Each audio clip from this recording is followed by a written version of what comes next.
उधर हम दुनिया से इन्वेस्टमेंट्स की बात कर रहे हैं, घर में धमाके हो रहे हैं। इब्तदाई मालूमात के मुताबिक धमाका खुदकुश था।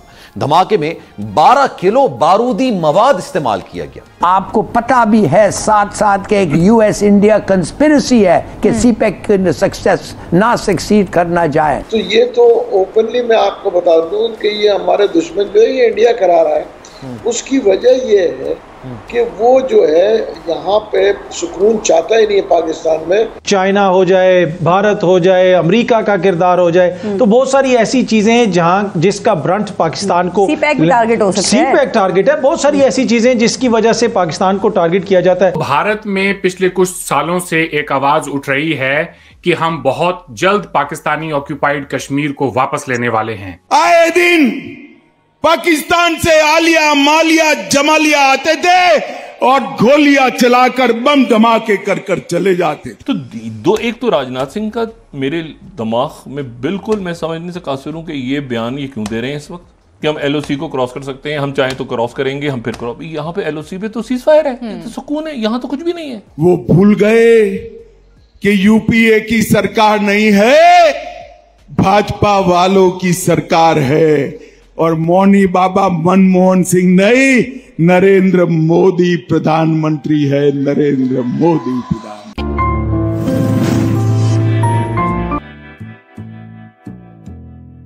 हाल ही में इंडिया के defence minister Kargil victory day पर द्रास में हमारे फौजियों से बात कर रहे थे, जहां पर उन्होंने कहा कि उस समय यानी कारगिल के दौरान उस समय अगर हमने एलओसी पार नहीं की तो इसका मतलब यह नहीं है कि हम पार नहीं कर सकते थे। हम एलओसी पार कर सकते थे, हम एलओसी पार कर सकते हैं और जरूरत पड़ी तो भविष्य में एलओसी पार करेंगे। इसका मैं देशवासियों को विश्वास दिलाता हूं।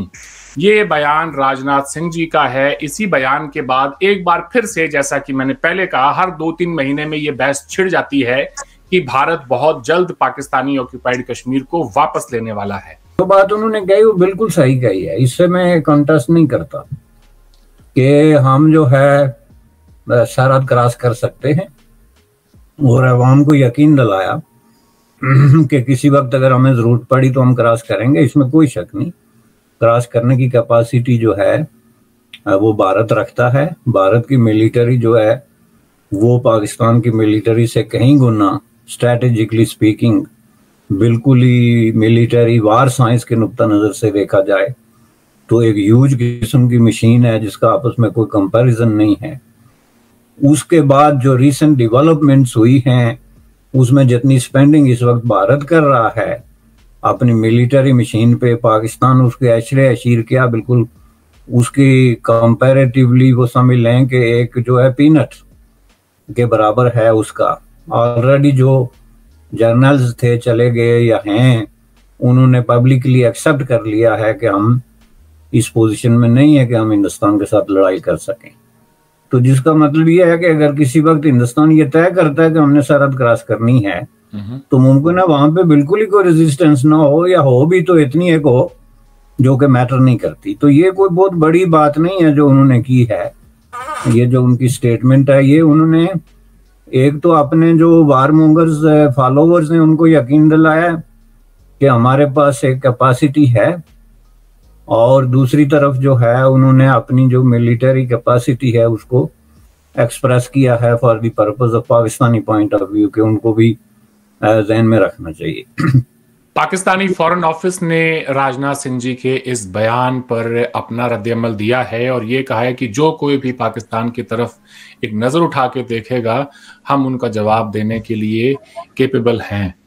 तो मैं तो इसको इस तरह से देखता हूं कि अगर हिंदुस्तान की तरफ से कोई कोशिश होती है एलओसी को अबूर करके पाकिस्तान ऑक्यूपाइड कश्मीर के उस इलाके को लेने की, तो फिर पाकिस्तान की तरफ से एक रद्द-ए-अमल आएगा। शायद यही वजह है कि पिछले 75 साल में हमने एलओसी क्रॉस नहीं की, और अब जबकि दोनों मुल्क न्यूक्लियर पावर्स हैं तो इस बात का ख्याल दोनों को है कि इस तरह की वॉरमॉन्गरिंग का कल को क्या नतीजा हो सकता है।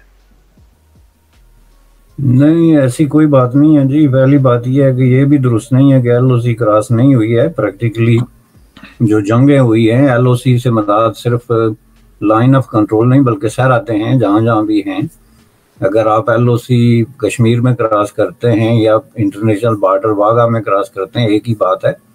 डेफिनेटली जो वजारत खारजा ने बयान दिया है वो भी सही है, वो रजिस्ट तो करेंगे। अब ये बात नहीं कि जो उन्होंने फौजें लगाई हुई हैं वहाँ पे हज़ारों की तादाद में, वहाँ से इंडिया क्रॉस करेगा तो वो गोली ही नहीं चलाएंगे या भाग जाएंगे, ऐसे तो नहीं होता, ना कहीं दुनिया में होगा।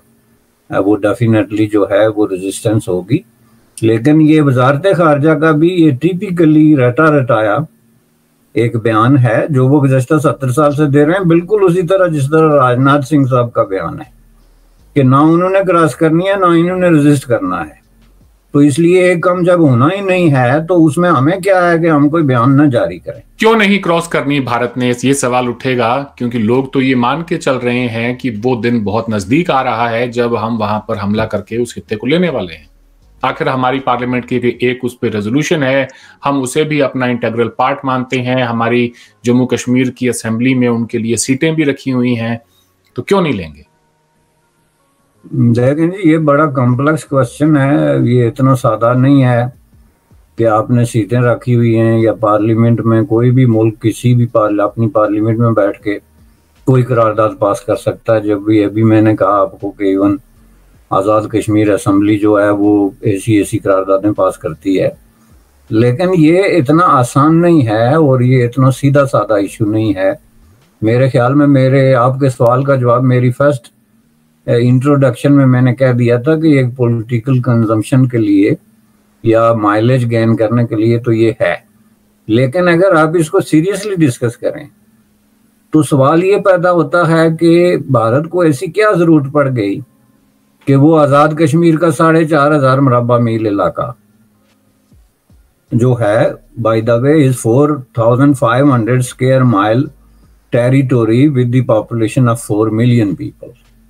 अगर आप सिर्फ बात POK कहते हैं जिसको हम आज़ाद कश्मीर कहते हैं, अगर आप उसको गिलगित बल्तिस्तान भी साथ जोड़ते हैं तो वो टेरिटोरी ऑफ 28,000 किलोमीटर है, लेकिन उसके साथ माइल है, सारी माइल्स, किलोमीटर नहीं।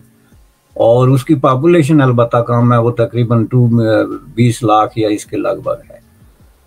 तो सवाल ये पैदा होता है कि ये जो इतनी छोटी सी टेरिटोरी है, ये इसकी भारत को क्या जरूरत पड़ गई कि वो एक इतना बड़ा रिस्क लेके, जैसा कि आपने कहा 2 न्यूक्लियर पावर्स के दरमियान जंग छेड़ने का रिस्क लेके, तो इस तरह का कोई एडवेंचर करेगा? और क्या ये प्रैक्टिकली पॉसिबल है या नहीं?